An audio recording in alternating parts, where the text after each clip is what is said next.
and get that all straightened out? Not directly, but through my office, yes. Okay, excellent. Perfect. Thank you. And I guess, Your Honor, I think Trayvon Lane and the death row group sees Orlando Anderson standing by himself, and they decide to attack him in retribution for what happened at the Lakewood Mall. You'll see Orlando Anderson's on the bottom of that group. You see security coming, trying to break this up. And then you'll see Tupac Shakur, Suge Knight, Trayvon Lane, and that group exit the MGM Grand. Mr. Shakur, Mr. Knight, and his group leave the MGM Grand. Duane Davis decides he is going to organize a retaliation, that this beating cannot go unanswered.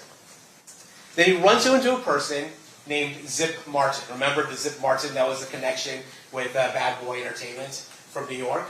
And Zip Martin tells him that he has a gun and that he can come help him out. On September 7th, 1996, Tupac Shakur publicly, on camera, participated in a humiliating beating of Duane Davis's nephew, Orlando Anderson. Duane Davis knew that in his world, that required a response.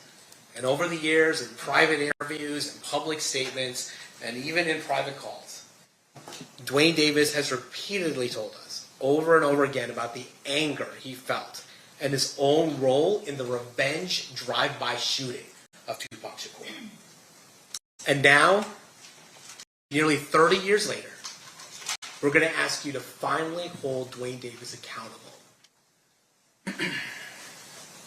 When you look at this relevant timeline again, and you see the length of time, ask yourself, what facts do they have to even put Keffe D in a car in Las Vegas on September 7th, 1996? What facts?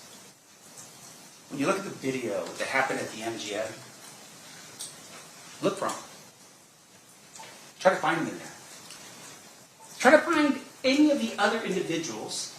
Remember, he said there's 3 individuals in the car with him and Orlando Anderson.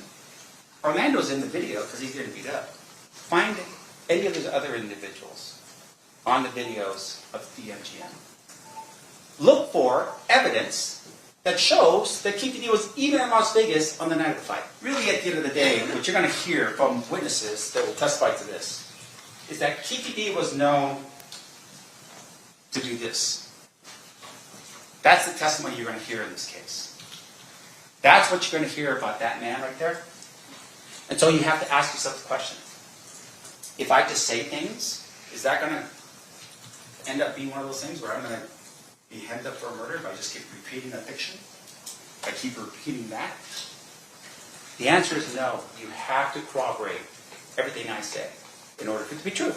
Otherwise, it's just that. Forfeit.